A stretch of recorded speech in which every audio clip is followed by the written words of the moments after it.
Georgi Deutsch worked as a welder for most of his life. When he retired 10 years ago at 65, he hoped his pension would cover his living costs. But with Hungary's inflation outpacing his monthly income, he has returned to the workforce as a welding instructor. When I first retired, my monthly pension of $500 covered my basic needs. But now this is not enough. I need the extra income. My pension is worth less every day. Deutsche is not alone. This year in Hungary, the number of men over the retirement age that have returned to work has tripled, and for women, it's quadrupled. Analysts say the main reason for the disparity is women's longer life expectancy. There are about 4.7 million people employed in Hungary this year. Out of that number, the number of retirees that rejoined the workforce surpassed 100,000.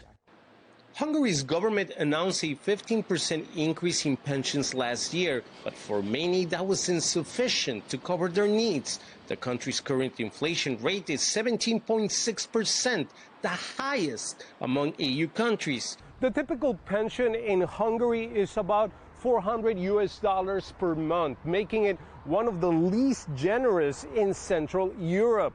Economists argue that this is a key driver behind more retirees rejoining the workforce. Hungary's pension system faces another critical challenge as more working-age people migrate to other EU countries for better-paid jobs. The number of Hungarians in neighboring Austria has reached an all-time high, and they are currently 13% of the Austrian workforce. Hungary's former National Bank governor says within a decade, the country will have fewer workers than retirees. And the problem is that those who are active now would retire, and there's no one to fill the gap, unless there's an inflow of migrants. Meanwhile, Deutsch, who recently turned 76 years old, says he will continue working while he's physically able to do so. Aside from teaching, he has also picked up other welding jobs. Retirement, he says, will have to wait.